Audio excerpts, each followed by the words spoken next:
All right, we are live, at least on my channel. I don't know if we're live on Mikey's channel yet or not. But anyway, Who Dey? Who Dat? Who Dat? Not really. Not really. I mean, you know, plenty of games, just not the one where they play the Bengals. Who? What? When? Where? And why? The Saints. Who Dat? It's fine, just not when you play the Bengals. We'll see next year. That's what I'm saying. It's not going to happen. And by the way, no, I'm not live. Not live? Well, no. I got you. It says streaming. Okay, it's probably. I'll fix it later. It's fine. All right. Well, anyway, yeah. So obviously there's been a lot of head coaching hires. There have been a couple that haven't happened yet. Still waiting to hear what's going to go on with the Cardinals and the Raiders. Who's going to succeed the dinosaur that was Pete Carroll, and who's going to succeed the nut job that was Jonathan Gannon, who's now the Packers defensive coordinator, which is that's something. But definitely not the Cardinals head coach anymore. And I gotta say, like Jonathan Gannon as a head coach was basically like Nick Sirianni, but bad.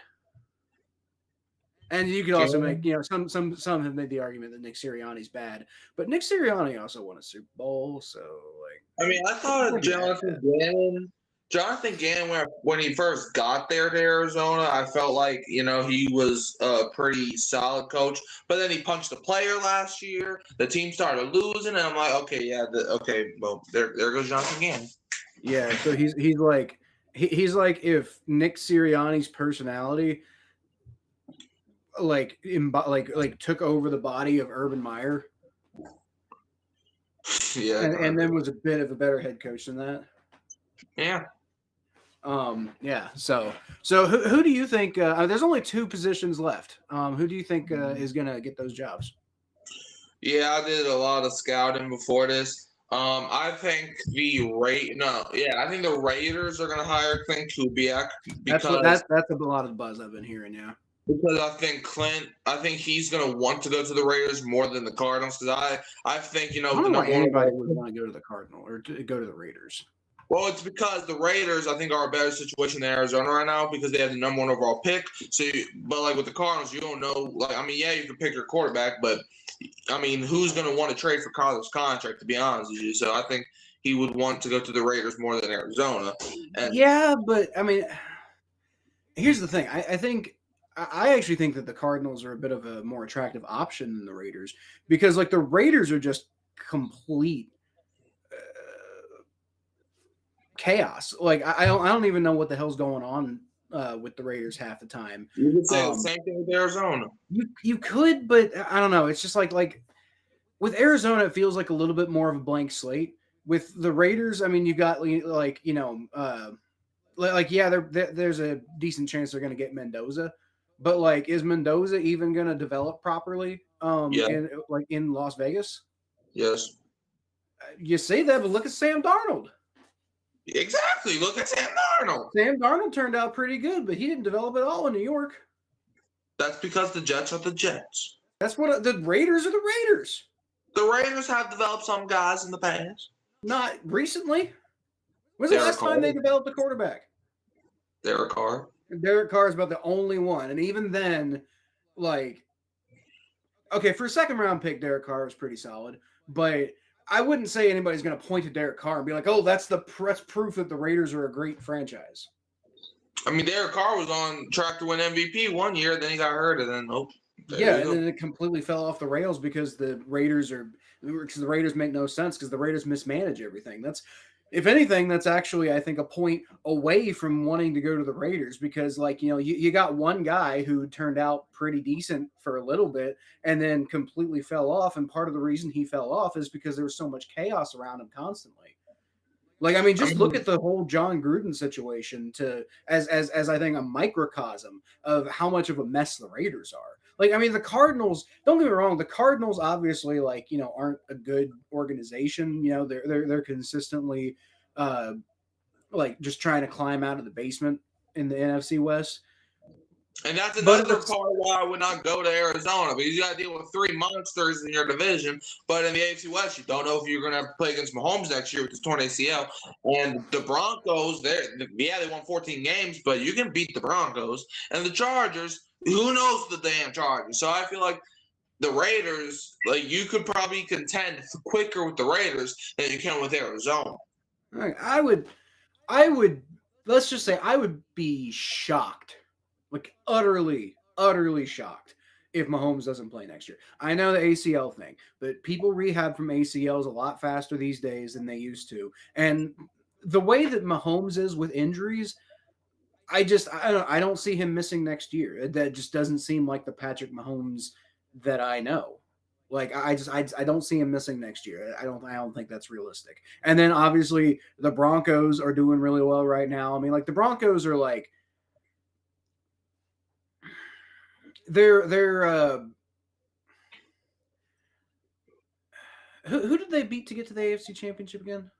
The Bills. Yeah, it's on the tip of my tongue. I could, but the way they got to the AFC Championship, notwithstanding, at no point have the Broncos really convinced me all year. The divisional round was pretty good. I'll give them that, but I haven't really been so insanely convinced that the Broncos are actually as good as their record indicated this year.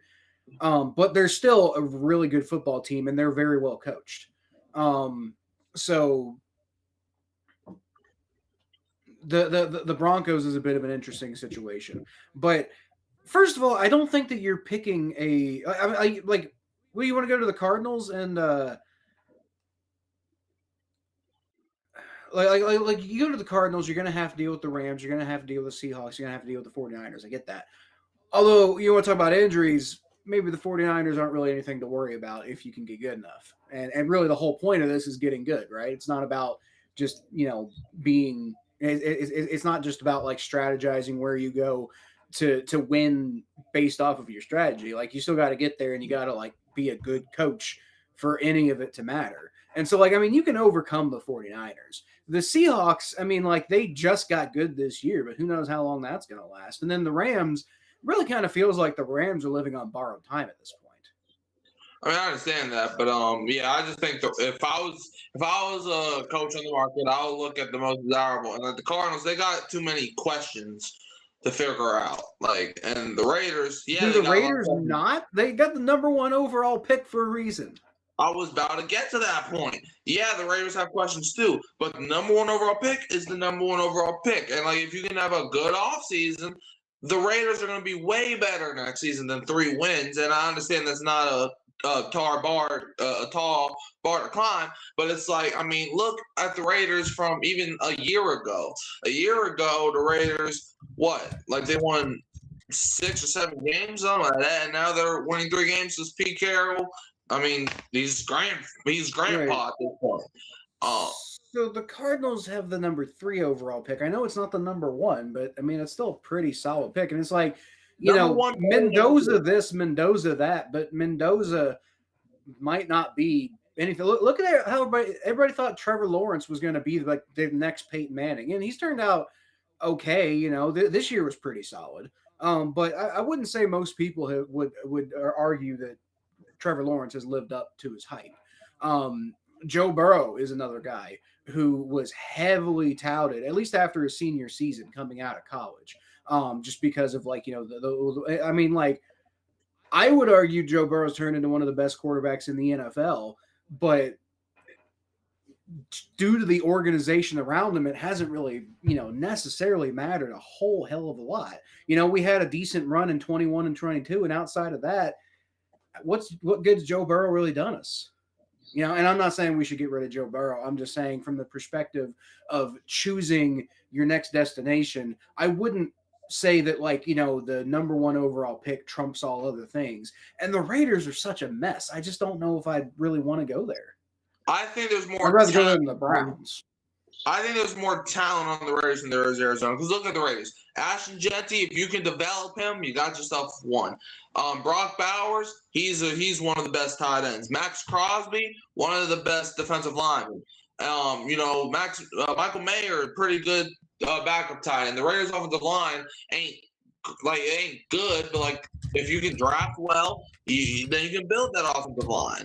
And Trey Tucker, he had a solid year at wide receiver for the Raiders. So I think the Raiders have a lot of pieces more than Arizona. Yeah, Arizona has Marvin Harrison Jr. What has he done? Kyler Murray's on the way out the door. James Conner, he's getting up there in age when it comes to running backs.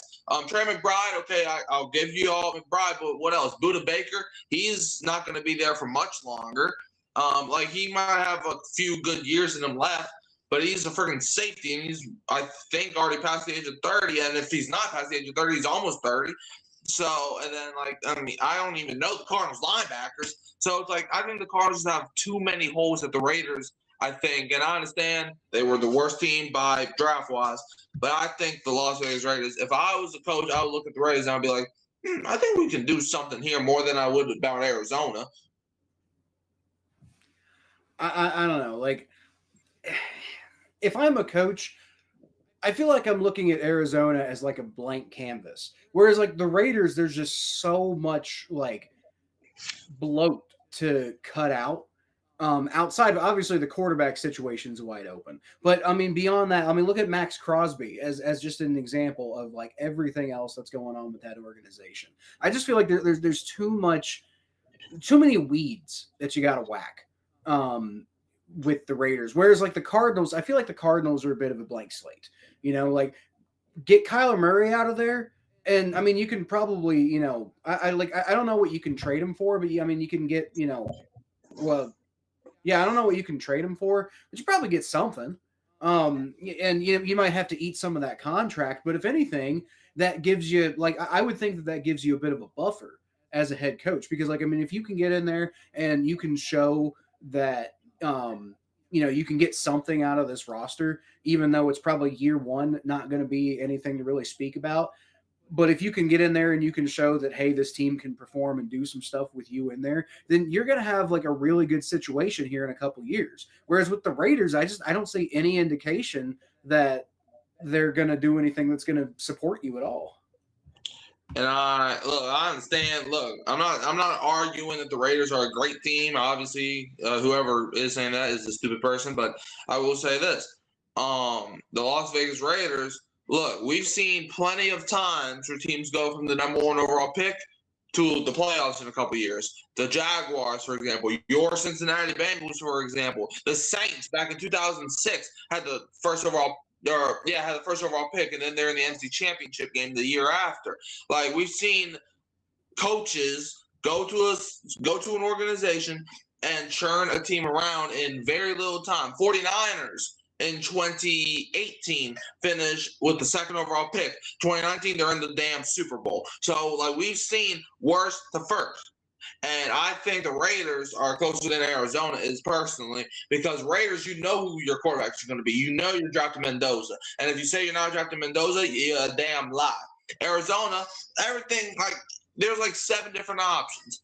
And Kyler Murray's probably not even one of the 7. So it's like there's just a lot of stuff Arizona has to figure out right now. And that's why I think the Raiders, in my eyes, would be a better situation, especially for Clint Kubiak, who is an offensive mind, and you want to work with Mendoza and Genty and Bowers and guys like that. And the Cardinals, you have Marvin Harrison. Congratulations. But on Arizona's side, I think they're going to hire the Panthers defensive coordinator. I forgot his name, but Evero, something like that. Evero? Yeah, him. Yeah. Why him? I haven't heard him talked about hardly at all. Well, because I just know the Cardinals, they value like defensive guys, and I think they're not going to get Clint, who is an offensive guy, but I think Evero. I mean, I've heard a couple rumblings lately about him, but I think he just fits Arizona's type personally. So yeah. Yeah. Maybe. What about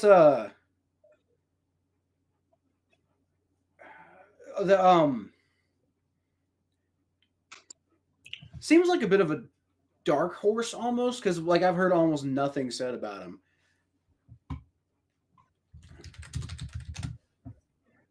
Oh wait, never mind. He didn't get fired. Never mind. um, what about?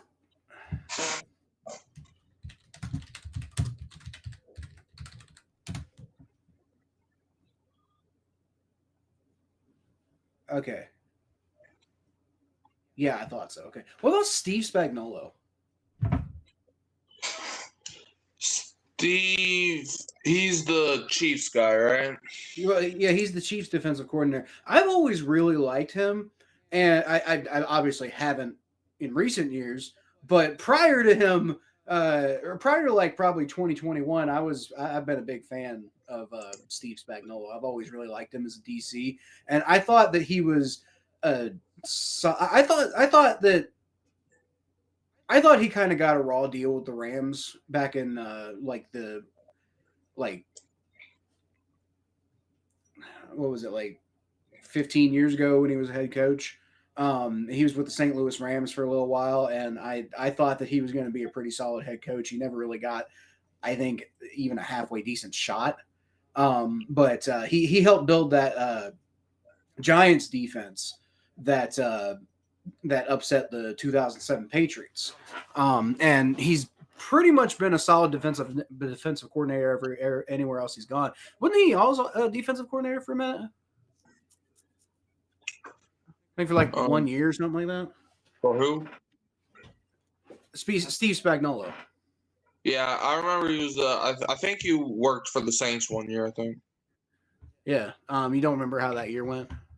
Hold on, I could probably find out. I don't know. I wasn't watching when Steve Spagnuolo was because I think it was Steve, and then I think it was Dennis Allen, and I started watching when Dennis Allen took over. Apparently, that was the year that Sean Payton was suspended because of Bountygate. So yeah, that year was. What year was that? Was that 2011?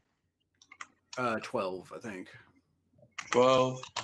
How did that 20? I mean, I think the Saints allowed the most yards for a season for any defense in NFL history, en route to 7-9. Well, okay, so obviously things didn't go so well for him in New Orleans. Of course, because why would they ever go well in New Orleans? But in general, I've always thought of him as a really solid defensive mind in the NFL, and I've always thought he deserved another shot at being a head coach. The Rams were kind of a mess at that time, and it wasn't really a very good opportunity. So yeah. I felt like that was kind of he got a raw deal in St. Louis, and I've heard a few rumblings about him potentially being a head coaching candidate again. So I just wonder if I will say if he was going to be an option for Arizona, you'd think he'd already would have been hired. Yeah, I mean that's the thing. I mean, I wouldn't hate the hire for Spagnuolo to Arizona. Like that's a move where it's like honestly that's probably Arizona's type, but I don't know. I think he could be a good coach. I just don't really know if like his time is because we've seen plenty of times where guys wait for better opportunities. So I don't know. I feel like if Steve Spagnuolo wanted to be a head coach like so bad, I think he probably would have already taken the job if somebody even wants him. So, you know what? You know who I've heard a lot of rumblings about, who I could see being connected to the Cardinals in a manner of speaking. A guy who's gotten at least some talk, at least about like where he's going next, and then maybe a little bit of head coaching talk, not a whole lot. Cliff Kingsbury.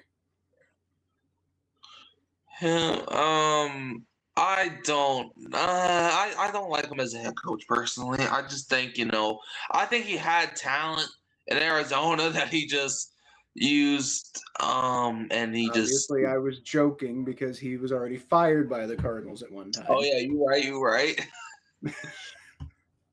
Okay. No, I don't like Cliff. I've never liked Cliff Kingsbury. If I connect Cliff Kingsbury to a head coaching opportunity, that's largely because that's what I'm hearing. It's not because I endorse it at all. No, I could see a world where Cliff becomes like a good head coach because he's like young and offensive minded. But I mean, I thought even when he went to Arizona, I thought he was going to be good there, but he just flamed out.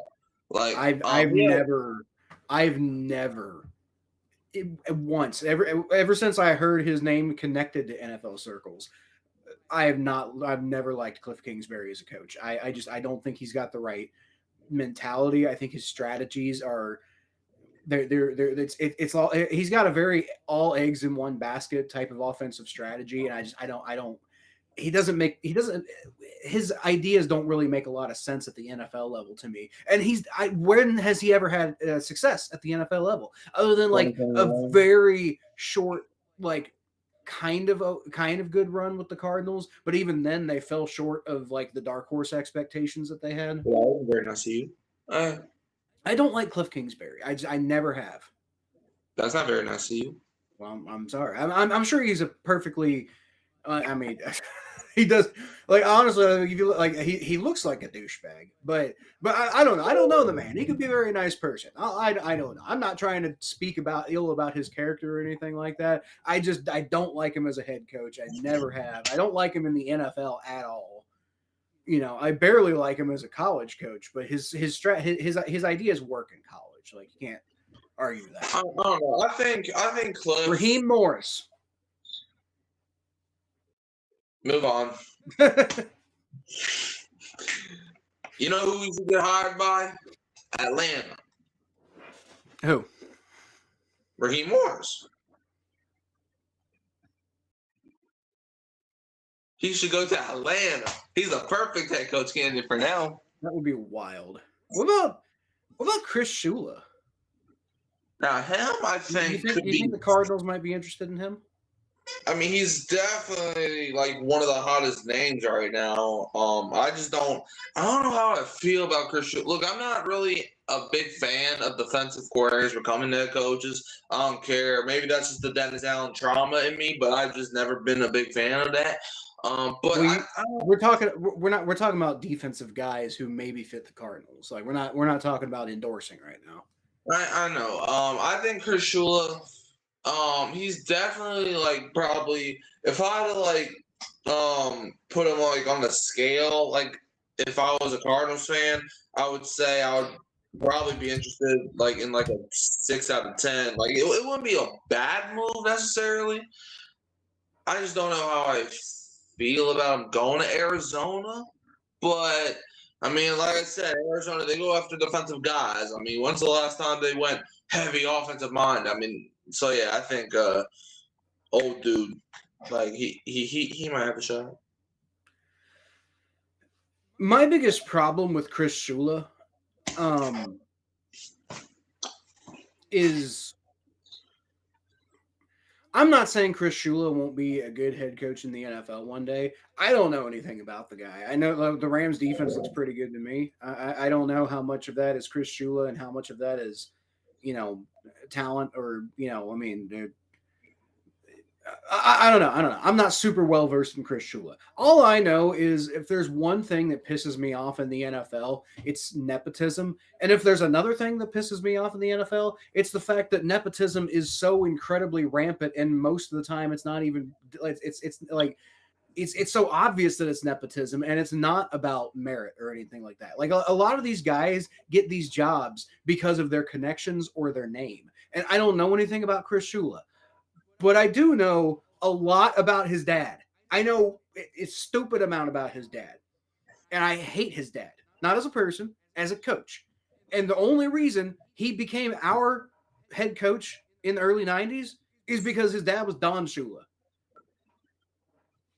And it was one of the biggest flameouts of any head coach. In probably the biggest flameout in our franchise history. When we hired him, the only thing anybody ever talked about with the Bengals was, where they going to play the Dolphins? And it's going to be, Shula versus Shula action. And so, like, I don't know, like, that's his dad. Dave Shula is Chris Shula's dad. And maybe Chris Shula is more like his grandfather than his dad. I don't know. But all I know is I'm really skeptical anytime like my default nature when I hear about somebody who's got like a famous name is skepticism. Because how often is that really like? How often does like the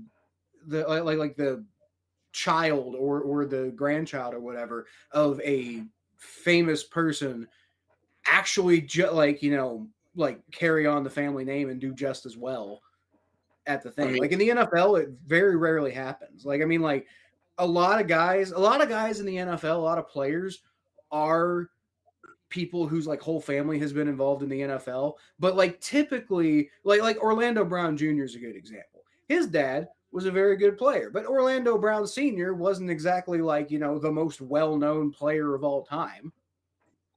I mean, I don't know if you know or not, but a part of why Pete Carroll was fired was because of nepotism. So that sounds, I believe that, and if anything, just the fact that the Raiders were letting them do that.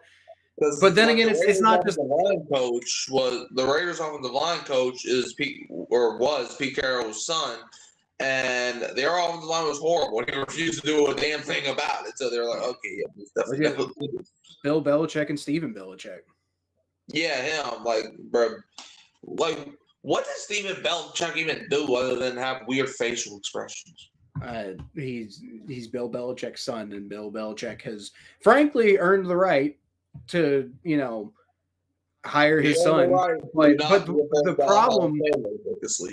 problem is, if you notice, Steven Belichick doesn't seem to be getting any buzz at all with any jobs other than wherever his dad is.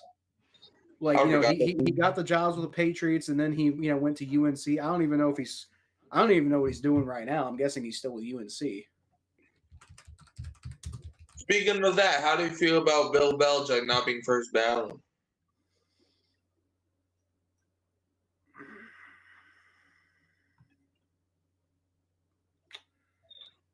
So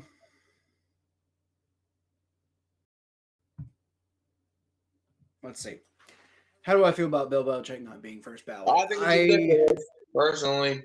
I think it's I think it's ridiculous, personally. Oh yeah, okay. So I mean, just on the surface, it's absolutely ridiculous. It's stupid. It's insane. I think that's generally the opinion of most football fans, by the way. Like, I haven't really heard anybody defending it too much.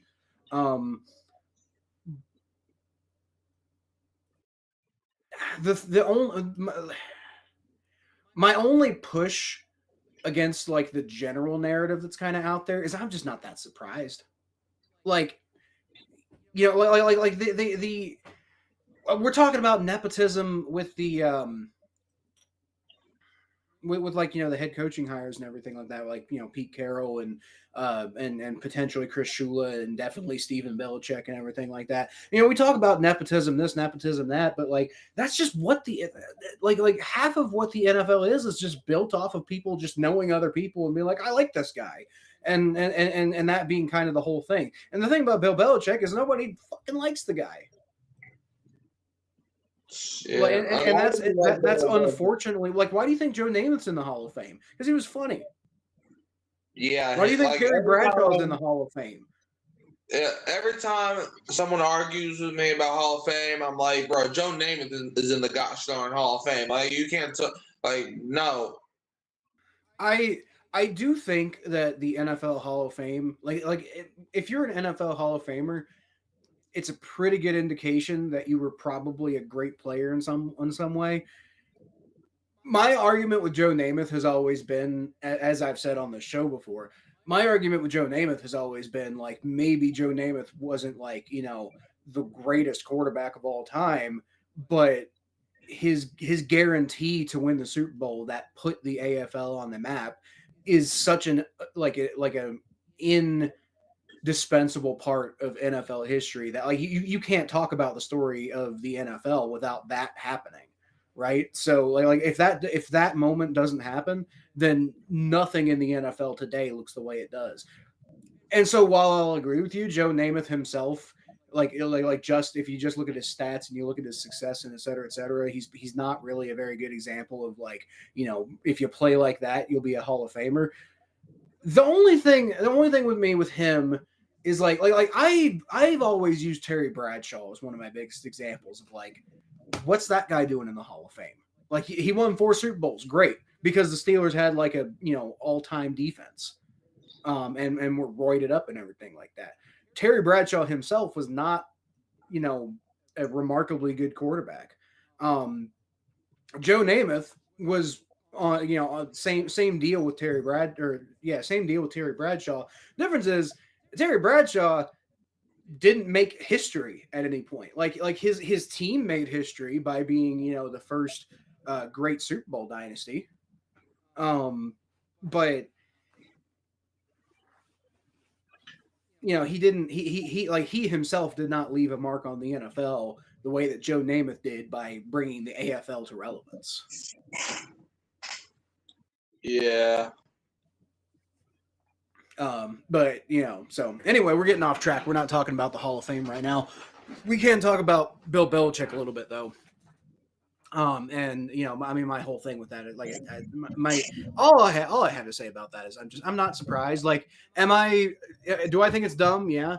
Am I getting really big up in arms about it? No, because that's pretty much what I expect. They're going to put who they want in there, and they're going to do the things that they want to do. Why?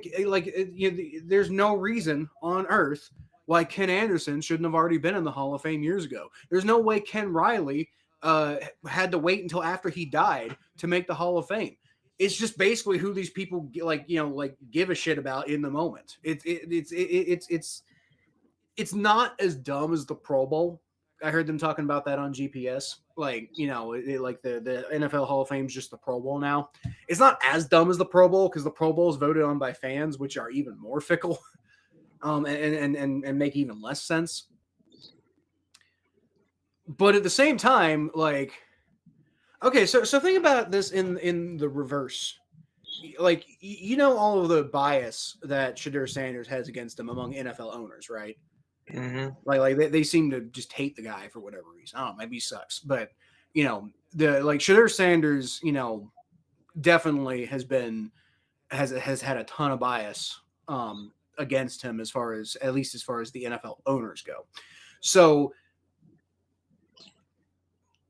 Shedeur Sanders, if he turns out to be one of the greatest, quarterbacks ever or whatever, he still might have a hard time getting to the Hall of Fame just because he pissed off the wrong guy. Yeah, and that's what sucks about it. But I'm also not surprised. Yeah, I mean, friggin' Joe Flacco even made the Pro Bowl. I know. I just saw that before this.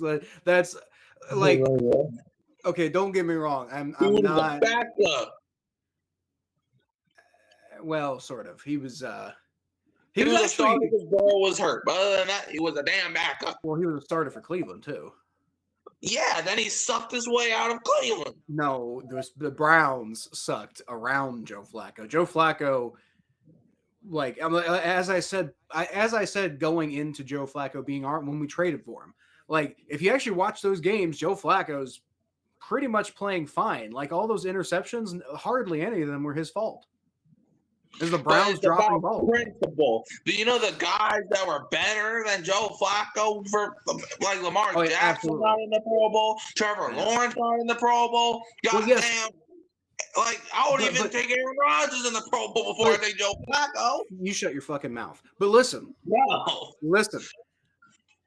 Joe Flacco being in the Pro Bowl is funny. Okay. So Shedeur, I guess, if we're playing that. I actually do agree with that. Shedeur being in the Pro Bowl is actually quite funny. But a lot of people are getting upset about it because they're they're trying to be Shedeur's bad, and then other people are trying to be well, you're racist if you think Shedeur's bad, and then other people are well, you're reverse racist if you think that I'm racist, and it just devolves into bullshit at that point, and I hate all of it. But what I can tell you is Shedeur Sanders being in the Pro Bowl is very funny, and the Pro Bowl's a joke anyway, so why the fuck does anybody care? I think Joe Flacco being in the Pro Bowl is hilarious. It's about principle. How are you going to throw three? The Pro Bowl has no principle. The Pro Bowl's a joke. That was my whole point. I see that now. You should have seen that before. Now, the NFL Hall of Fame should have principle. That is frustrating.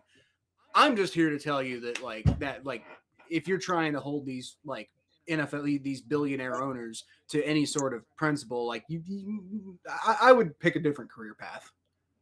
It's just not going to happen. Like They're garbage. They have a garbage mentality. They think they're above everything. Like I wouldn't try to hold them to a standard. You'll have an aneurysm. Just don't do it. But it's like a big way to make the Hall of Fame, according to some voters, is the amount of Pro Bowl selections. And you know how much people might not make might not make first ballot Hall of Fame because Shedeur Sanders and Joe Flacco took a spot from them.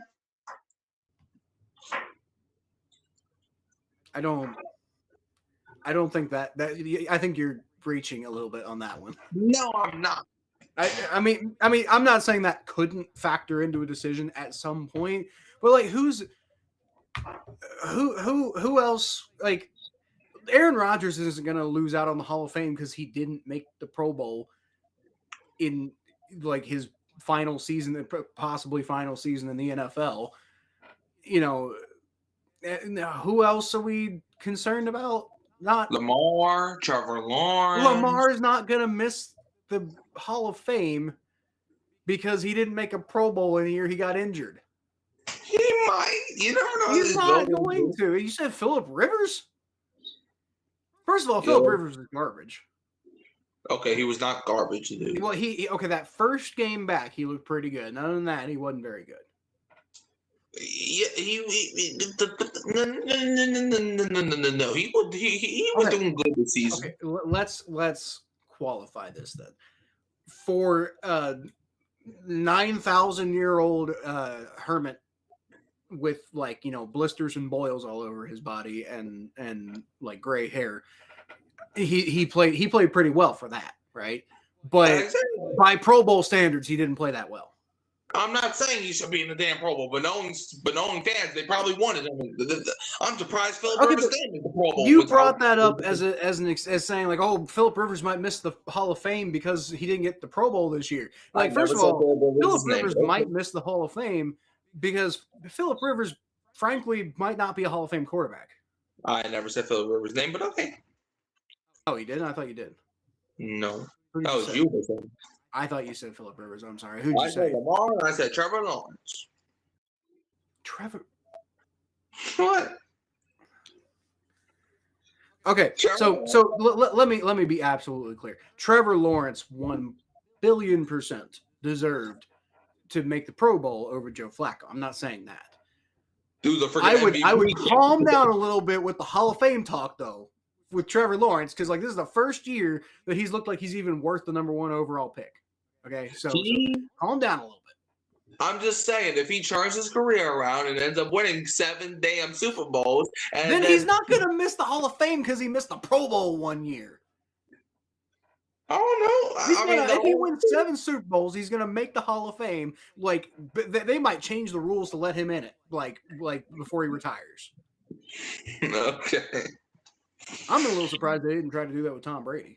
Same. Like, and by the way, speaking of that, if Bill Belichick didn't make first ballot Hall of Fame, man, I know this might sound crazy. If Belichick didn't make it, Tom Brady shouldn't make it either. I disagree with that. Now, I think Brady should be a first ballot, but if you don't let Bill Belichick in because of Spygate and Deflategate, you should not let Tom Brady in the first ballot Hall of Fame either. And that's not me hating on Brady. That's just me saying if Bill Belichick doesn't make it, Brady shouldn't make it either. Then. Well, I'm gonna disagree with that because Tom Brady. I'm not gonna sit here and say that the principle of what you're saying is necessarily wrong. What I am going to say is I think Tom Brady, out of the two, I think it's pretty clear at this point that Tom Brady was the bigger reason for the Patriots' success, right? Bill Belichick, great coach. Tom Brady doesn't happen the way that he happened without Bill Belichick being there first. But Tom Brady massively exceeded Bill Belichick's impact after Bill Belichick brought him up. And Bill Belichick deserved to be a first ballot Hall of Famer. I think it's stupid that he didn't get it. But Tom Brady was more impactful than Bill Belichick. And so Tom Brady absolutely. I'm not arguing that part. But if you heard most of the voters talk, the reason that they didn't let Belichick in was because of Spygate and Deflategate. Well, if that's the reason Belichick doesn't get in, then why should Brady get in then? If I had to bet, I think Spygate was probably more of a thing than Deflategate. Because well, it was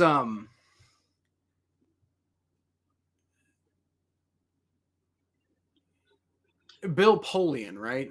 Bill Yeah. Polian, who was kind of leading the charge on that. And Bill Polian was a much bigger player around the time of Spygate than he was Deflategate. So if I had to bet, like Deflategate's probably like thrown in there to be like, look at all the times he cheated. But like the one that's really kind of stuck in their craw, if I had to bet, is Spygate. And I'm not saying Tom Brady didn't like okay Spygate. I'm saying Deflategate was more of the Tom Brady side of things. Spygate was more of the, like orchestrated by Bill Belichick. Yeah, I swear, next week, if they say Drew Brees does not make Hall of Fame because of goddamn Bounty Gate, I'm going to punch a wall. Drew Brees didn't even do Bounty Gate. Exactly. That wasn't even, it's kind of my argument with like Tom Brady. Tom Brady wasn't like, didn't order the cameras to be spying on other team signals. Drew Brees, like definitely I think knew about Bounty Gate and probably didn't do anything about it. You could probably make the same argument with Tom Brady and Spygate. Like they both benefited from that kind of bad stuff, but blaming Tom Brady for Spygate makes about as much sense I think as blaming Drew Brees for Bounty Gate. I know, but like my argument is, if Bill Belichick is in the first ballot Hall of Famer, even though he has 8 damn rings because of Spygate and Bountygate, then why should you even consider Tom Brady for first ballot Hall of Famer? And look, I think if you don't think Brady's a first ballot Hall of Famer, you're clinically insane. But if I also would have said the same thing about Bill Belichick, and you freaking are. 8 rings, second all time in career wins. That means nothing because of goddamn Spygate and Deflategate. Yeah, I agree. I think I heard it said, might have also been on GPS, I don't remember, but like before Spygate even happened, Bill Belichick was already a Hall of Famer. Mm-hmm. Like because don't forget, that first 3 Super Bowl wins, there was no cheating controversy around those. And then this is also the man that coached Lawrence Taylor and won a ring with the Giants, right? So, obviously there's a bit of a dark stain because of his time in Cleveland. But frankly, nobody was going to do well with that team in Cleveland. Like, it just wasn't going to happen. But, yeah.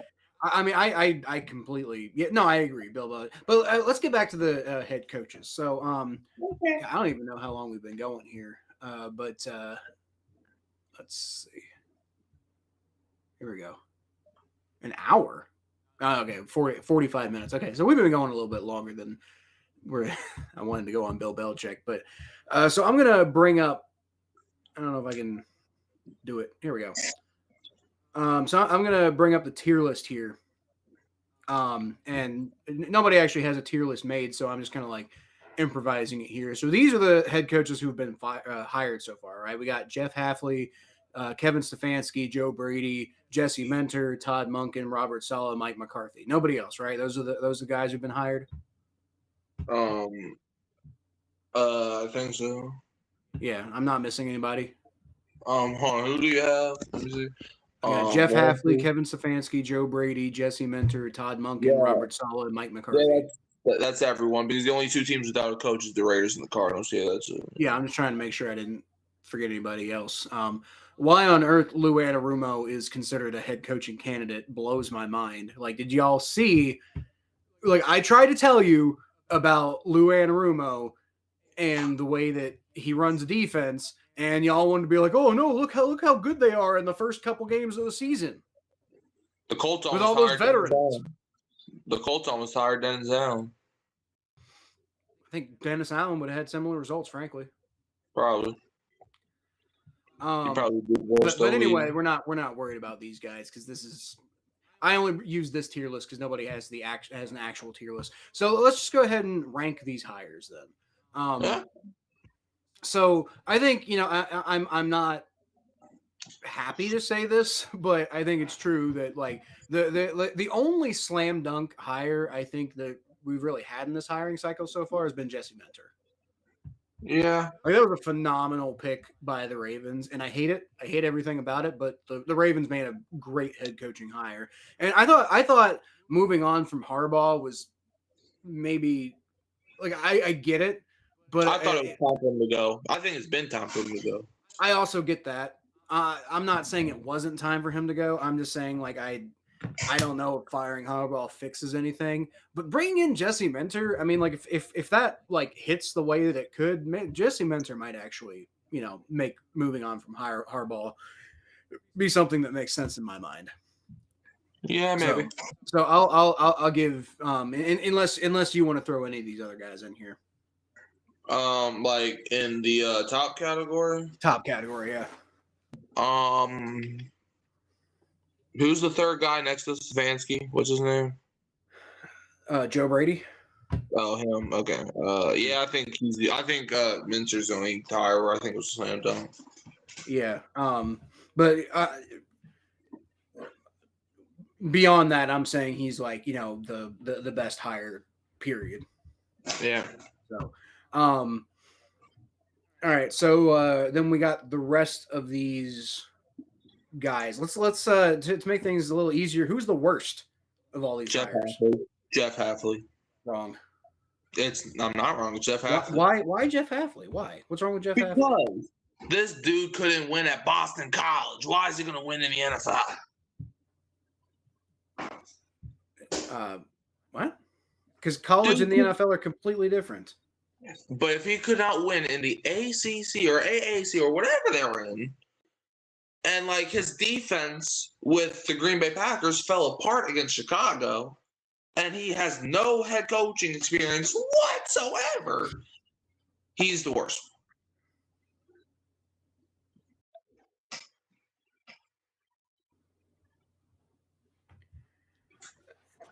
I have different opinions in that. I really like Jeff Hafley. I think he's going to do. If you hear him talk, I think he fits with what the Dolphins are trying to build. I would actually mark him as the second best personally. No, he's terrible. Okay, well, let's flip a coin then, because we seem to be at completely different ends of the spectrum on this one. I have a coin right here if you want. Okay. You know what? Here I have a magical 20-sided dice. So even or odd? Pick even or odd. I'll pick even. Even. Okay. So even, we'll put Jeff Hafley at the bottom for some reason. Odd, we'll put him at number 2. Okay. 19. I win.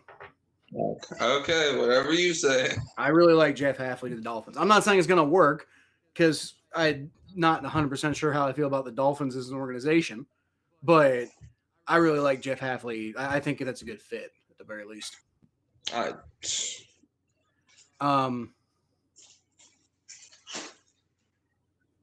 right. So other than Jeff Hafley, who do you think is the worst hire? I think Joe Brady. I could see the argument for that. I don't really honestly understand. I'll take that. Joe Brady is the worst hire because I don't understand. Like, my whole issue with hiring Joe Brady is like, what was the fucking point of moving on from Sean McDermott? Yeah. Like what was the point of that? Especially with the way the Bills are run right now. It's like that's not going to. It doesn't make any sense. Like, that's not going to do anything. And you know how I know it's going to be a bad head coach? When you have a bunch of offensive coordinator options and you choose Pete Carmichael, your number one guy. Okay, I forgot about Pete Carmichael. I can see why you think that's a really bad one. And I also like looking at these hires, like, that's a pretty bad one, I think that Todd Monken is a really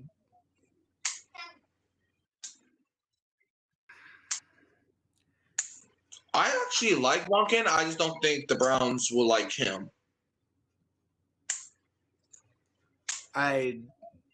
Okay, so I feel like Todd Monken, I've never seen the mentality out of Todd Monken that makes any sense as a head coach in the NFL to me. He doesn't seem like the guy who runs the organization. He just doesn't have that kind of personality. And so I don't really understand why they went with him. But just the with all of the turmoil that the Browns head coaching search has had this offseason, that reflects really poorly on the guy they did hire when you think about it. So I'm really concerned about Todd Monken. I mean, I don't know. I'm 50-50 on Monken. I could see a world where he's good, but I could also see a world where he sucks. I definitely think he's going to suck, but I don't think it may or may not be because Todd Monken sucks. It might just be because of the Browns, honestly. That's what I'm saying. I don't even know if Prime Bill. I say that, but literally Bill Belichick, the great one of at least top 2 coach of all time in some people's eyes, couldn't win there. So I don't think Todd Monken. He's in for a awakening. I just don't understand what the Browns are doing here. So, I mean, if you want to talk about those category here, what the fuck are you doing? I think it's the perfect place to put Todd Monken. Not because I think Todd Monken's the worst possible head coaching hire you could ever have, but I don't understand how that fits with the Browns at all. Yeah. I don't understand. But then again, I don't understand what the Browns are ever doing, ever, with anything, ever, in my entire life. True. That is true. Okay. I'm going to go ahead and see if I can let's make that a little bigger so you don't have to stare at my desktop all the time. Maybe we can get a Adobe Studio out of there too, so you don't have to see that. There we go. I think it's a little nicer on the eyes. Okay. So that leaves 3 coaches left. I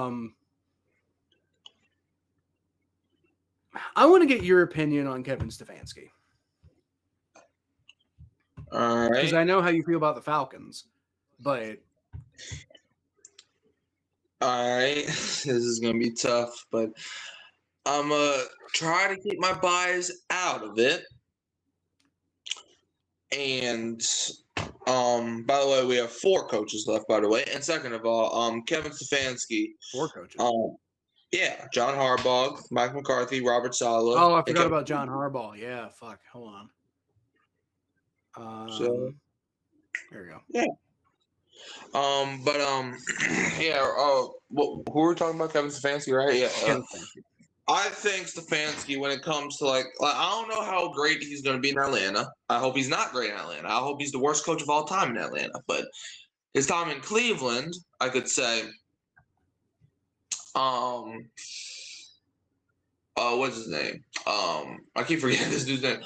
With Cleveland, with Baker Mayfield, they draft Baker Mayfield, and then the Browns. Well, Stefanski didn't draft him, but he inherited Baker Mayfield, and he got good results out of Baker. And even with Deshaun Watson, Watson wasn't playing great, but the Browns were winning. Now, the last 2 years weren't great, but I do think Stefanski was a great hire for Atlanta. Well, I will say, as far as in Stefanski's defense for how the last 2 years weren't great, what are you supposed to do? The Browns put him in such a completely unwinnable position. I don't think Tom Landry himself. I don't think Vince Lombardi would have won very much with the last couple of years with the Browns. The Deshaun Watson situation was such a nightmare scenario for the Browns, and it's anybody with a fucking brain could have told you that that was a high chance of happening. Was Deshaun Watson really talented in Houston? Yeah. But with everything surrounding that situation, you're telling me you don't think that's going to affect his mentality at all? You're telling me you don't think that off-field stuff is going to put a dark cloud over this whole thing at all, and is going to influence how other people feel about potentially joining your organization or doing whatever? I just do not understand, especially for how much they gave up for Deshaun Watson. What were you thinking? Yeah. Probably the same thing they were thinking when they drafted Johnny Manziel, which I also said was a terrible idea at the time. But yeah, good. I guess I don't know. But anyway, as far as the Falcons go, I think Kevin Stefanski was probably as far as experienced coaches go, probably the best one on the market.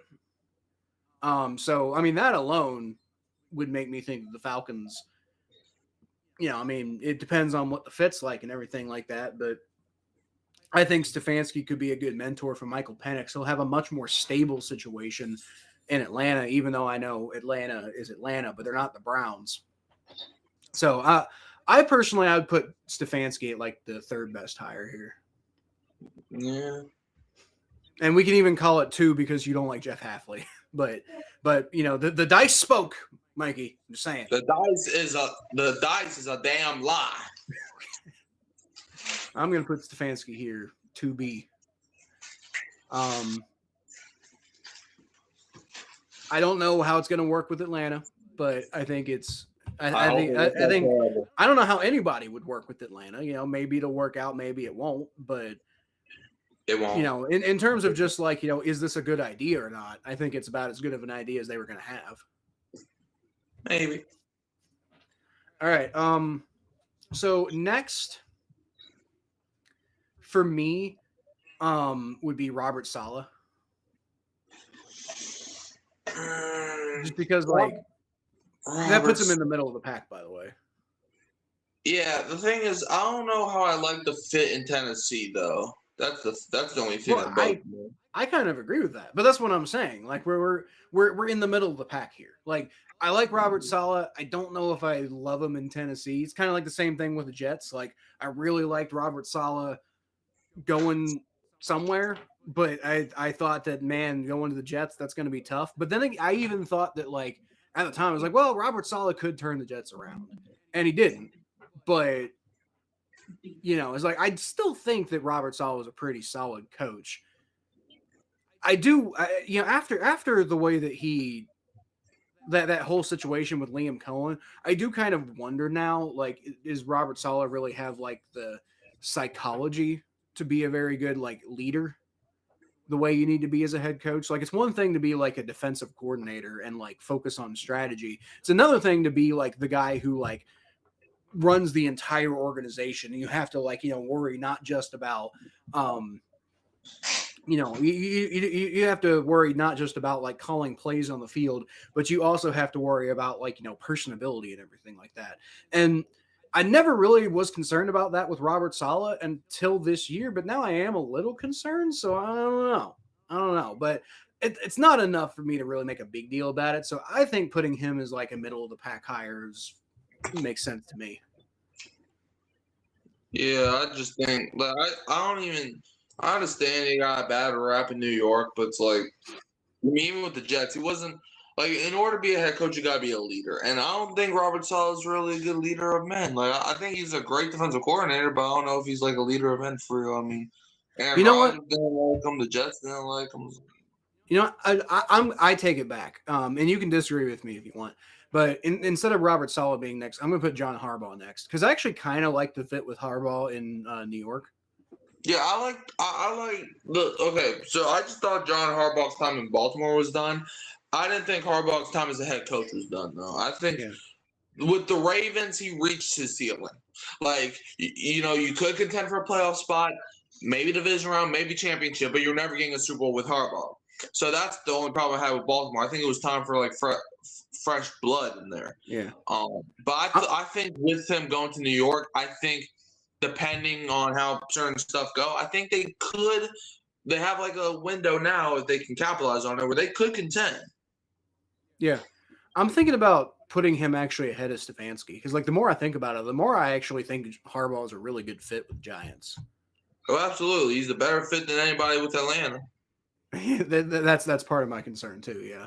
I don't really see the vision with Atlanta too much, like, more than the Cardinals, but more than the Raiders, but yeah. Honestly, I would rather be the head coach of a high school team than be the head coach of Atlanta. Why? Because screw you. Okay, and so then I guess that would naturally put Mike McCarthy here at number 5. Yeah. We didn't really talk about him a whole lot, and he's just kind of here by default now. But that's kind of how I feel about him being the Steelers head coach anyway. I feel like he's like kind of there by default. I feel like it's just like it's a hire that really doesn't make the most sense, but it's also like you I mean, could if have you done think about worse. it, that's definitely a Steelers hire. It is, but like it's not the best, but it could be worse. But it also that's maybe that in and of itself was a bad thing because isn't like being okay but not great kind of what the Steelers are trying to get away from, or at least what Steelers fans want to get away from. Yeah, maybe. I don't know. Yeah. All right. So that's where we've got our rankings here. Now, as far as Arizona and the Raiders go, so are we? Are you Clint Kubiak? Who did you say you thought he was going to go to? Raiders. Yeah, that does make sense. Okay. Let's just assume that Clint Kubiak's going to the Raiders. Mm-hmm. See if I can find him here. Here we go. Clint Kubiak going to the Raiders. How do you think that would be for them? For the Raiders, I think that would be an absolute slam dunk. I don't think it would be a slam dunk at all. I don't think it would be a bad hire by any means, but I wouldn't. I'd put it right in there with like Stefanski and Saleh, to be honest with you. I think Clint's everything that you want out of a head coach. Okay, so let's compromise and put him in like the A tier then with like Harbaugh and Halfley. Okay. Because fuck you, Halfley's an A hire. Halfley finna get fired next year. I'm calling it right now. He's finna be one and done. I don't think that's gonna happen. He's just a bridge guy. He's gonna help Miami get a high draft pick. They're gonna hire somebody that knows ball. They're gonna draft a new quarterback next year, and we'll see how that goes.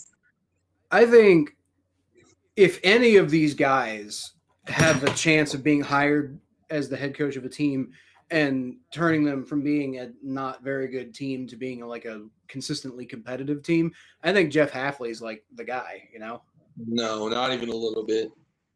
I think because like Jesse Mentor's being hired to a team that's used to contending on a pretty consistent basis. John Harbaugh is no. If there's a team that can contend immediately, it's John Harbaugh with the Giants. I didn't say immediately. I said long term. I do agree that like short term, John Harbaugh to the Giants is probably the best hire for a team that's like consistently bad. But I think Jeff Halfley is gonna I don't think he's gonna be fired after a year. I think he's gonna do well enough to like give himself, some time to build in Miami, and I think that it's gonna work out there. He's gonna be just like Aaron Glenn. What? Why? He's gonna be just like Aaron Glenn. He's gonna be a guy where they just hire because they feel like it, and he's gonna be terrible in his first year. All the fans gonna hate him. I already know some Dolphin fans that hate this dude, and they're gonna hate him. But they're gonna if they do bring him back the year after, he's gonna get fired because Aaron Glenn's not making it out this next season, and Jeff Halfley's not making it out this next season either. And if he does, he's not making it past 2 years. I'll be honest. I was a little surprised Aaron Glenn didn't get fired because you're a defensive. I still like Aaron Glenn's potential as a head coaching candidate in some situations. I don't know if I'd immediately hire him to be a head coach again, but I like his long-term potential as a coach. But I will say, if you're a defensive guy and your team doesn't record an interception for 17 whole games, I don't know how the fuck you didn't get fired. Kyle, congratulations. You and I both had the same amount of interceptions as the Jets team this year. I know. And I'm getting paid a hell of a lot less than any of those guys. Exactly. I don't even get paid. And yet we both combined had the same amount of interceptions as the Jets this season. And we can't play football worth a damn. It's very true. All right. Well, all right. So there's our tier list. As far as guys we think, who was the guy that we were saying was going to go to the Cardinals? We didn't really come up with a guy. I said the dude from Carolina. Yeah, and you said Ejiro Evero, and I wouldn't be shocked to see Ejiro Evero get it. And if he does get hired, I'll put him in the same category with Mike McCarthy.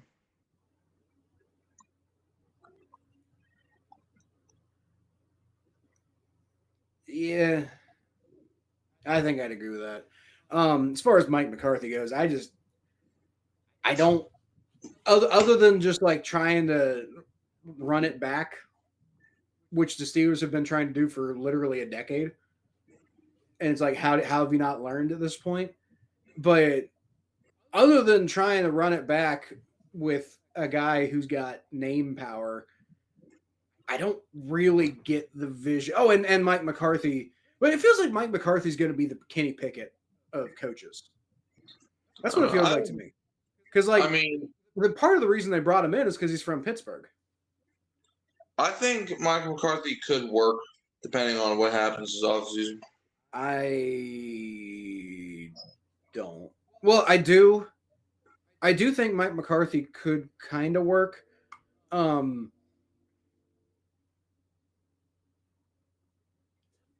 Because the Steelers are going to be very unlikely to fire him for a while, and I feel like they're going to give him the time he needs to build something. I don't know what they're going to quite build, but I think Mike McCarthy could eventually put something together in Pittsburgh. I just don't know if it'll be anything to really write home about.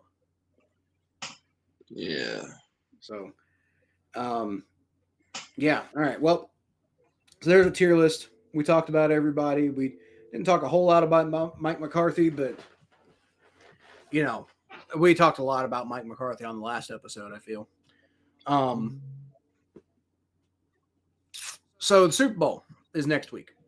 It is. Got the Seattle Seahawks and the quote unquote evil empire, which I get, but it's like it's the completely, like, it's not a single person from the old Patriots dynasty, except for, I guess, technically Mike Vrabel, but Mike Vrabel was such an early member of that old dynasty, and that was, and that now he's the coach, and he's got a completely different like role in it.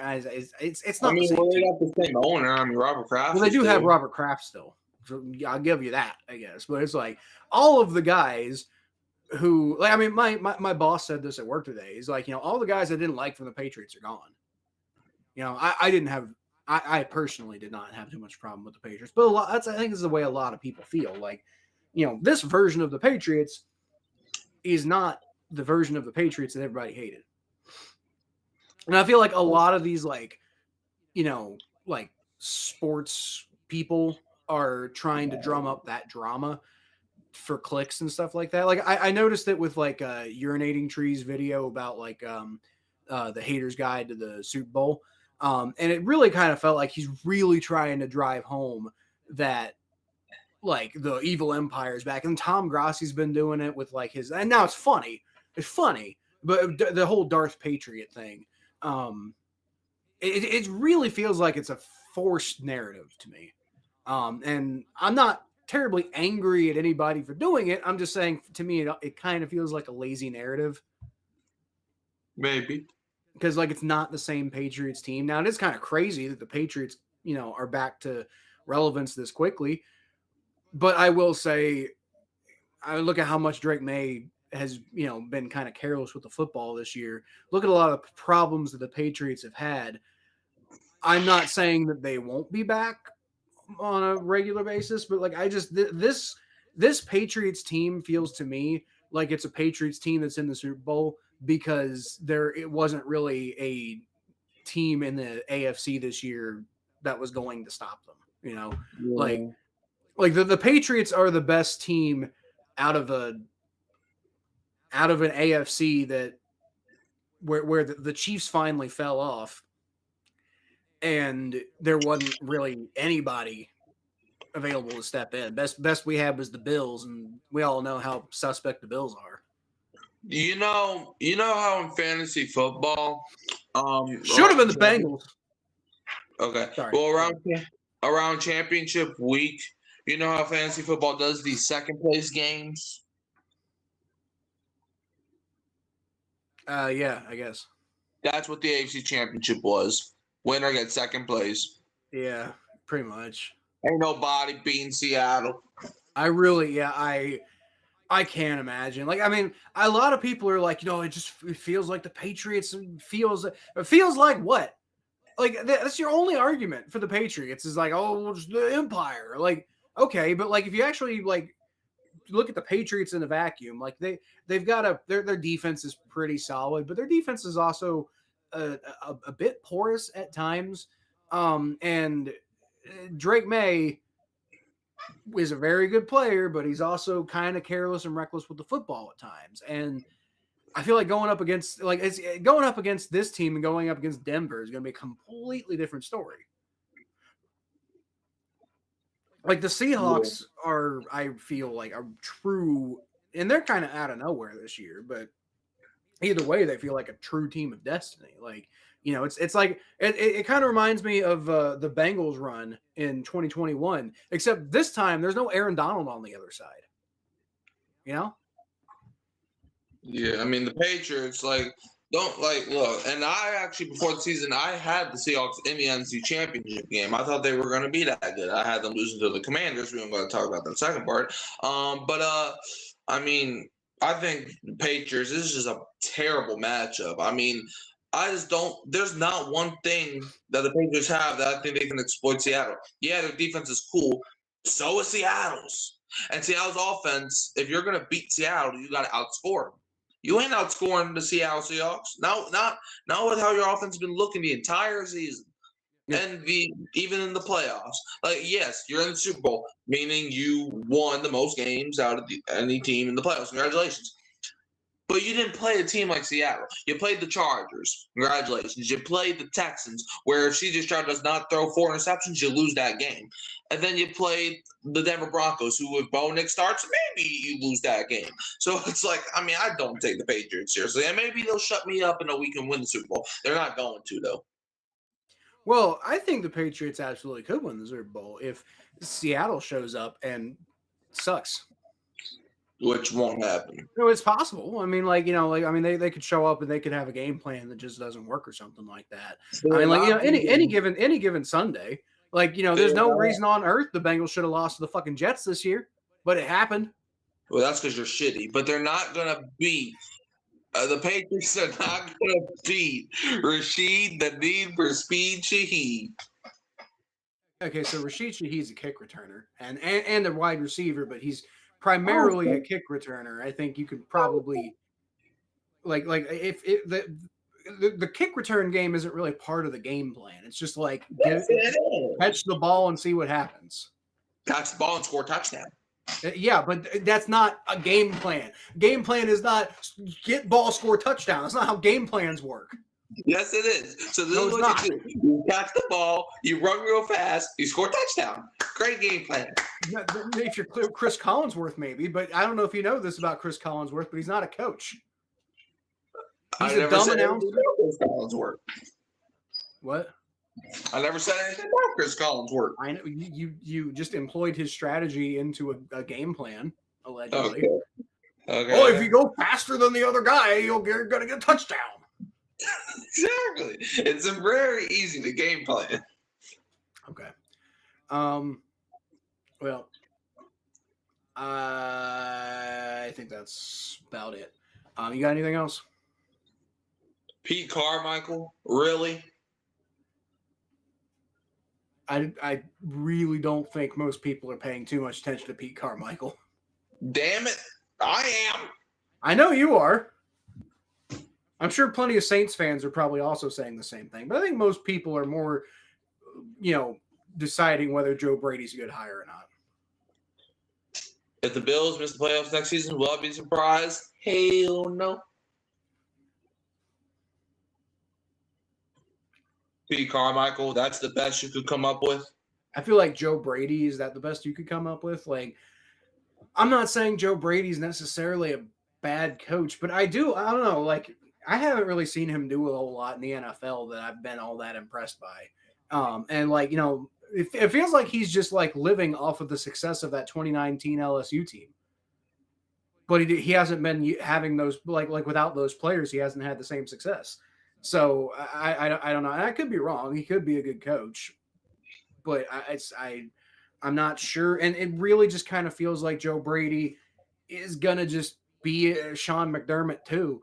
And like, I like Sean McDermott as a coach, but it doesn't make any sense to me. Like, why would you fire Sean McDermott if you're just gonna hire Joe Brady? Like, what was the point of that? Are you mad at Sean McDermott? Is that what it is? Like, a big point in Buffalo's decision that they said is because they wanted change. So they got Joe Brady? So if you wanted change, why did you just hire your offensive coordinator if you want to change that badly? Right, exactly. Like, nothing's really going to change. That's literally the same damn thing. You're just changing his nameplate. Right. But if that's the case, you should have just kept McDermott. Right. That's what I'm saying. I don't know. Maybe Joe Brady knocks it out of the park and we all look stupid, but I don't get it. I don't get it. But anyway, that's going to be it for us tonight. I got work in the morning, so I can't be up too terribly late. You got anything else you want to say, Mikey, before the Super Bowl? Go Seahawks. Yeah. I'll be okay with whoever wins. I'd be fine with the Patriots. I'd be fine with the Seahawks. You know, I think I'm rooting for the Seahawks, but I'd be fine with the Patriots. And we are still streaming Super Bowl, right? Should be, yeah. Okay, bet. Yeah. Okay. And then last order of business. I think it'll either be the week after the Super Bowl or the week after like 2 weeks after the Super Bowl that we'll do our mock draft. Okay. Like as in now,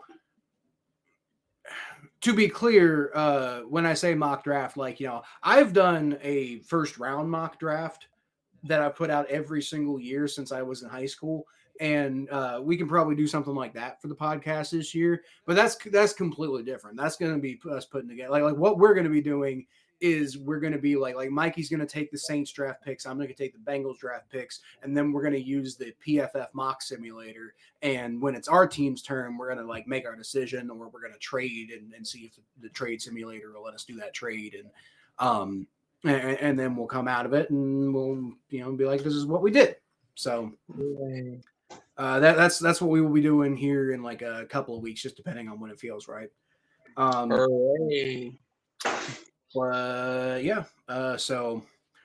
Turns out Dan Pitcher is not getting a head coaching job. I'm not entirely sure why anybody thought he was. I know. There's a lot of talk about him potentially getting a head coaching job, and I'm like, there's like 8 jobs available, and you think Dan Pitcher is going to get one? Like, really? Like, nobody even knew who Dan Pitcher was before this year. I still don't know who he is. He's our offensive coordinator. Oh, I know that, but I've never. I thought Joe Burrow was your offensive coordinator, to be honest with you. Yeah, he might as well be. But then again, Joe Burrow was also hurt for a lot of this year. So exactly, when he was hurt, he was calling them plays. You can make the argument that Dan Pitcher looked pretty good as an offensive coordinator this year because the offense looked good no matter who was at quarterback, except for Jake Browning. But one thing that I'll remind everybody is that like the play caller is Zach Taylor. That is like that was my whole argument with Brian Callahan. It's like, okay, Bengals offense good. I get that part. But if you think if you're gonna give a coach success for the Bengals offense, you got to give it to Zach Taylor, not the offensive coordinator, because the offensive coordinator, all he does is like, you know, motivate the players and stuff. He coaches them up. But the guy coming up with the strategies and stuff, that's Zach Taylor. And that's part of why, you know, I do push back against people saying Zach Taylor is such a bad head coach. I have my issues, and I feel that the Bengals need to move on for the specific issues I have. But as far as whether the guy's a good coach or not, like, just look at the results of the stuff he's good at. Yeah. Like, I mean, that's the reason why he's got a job and why he was being considered before the Bengals gave him a job, you know? But anyway, that's all I've got. I'm done ranting about Zach Taylor now. I guess I'll leave y'all as always with a Who Dey. Who Dat. All right. We had basically zero interaction in the chat today. Yeah. Well, it's a dead week. I don't know why we get that much interaction. Mhm. All right. I gotta actually hit end there. All right. Well, I will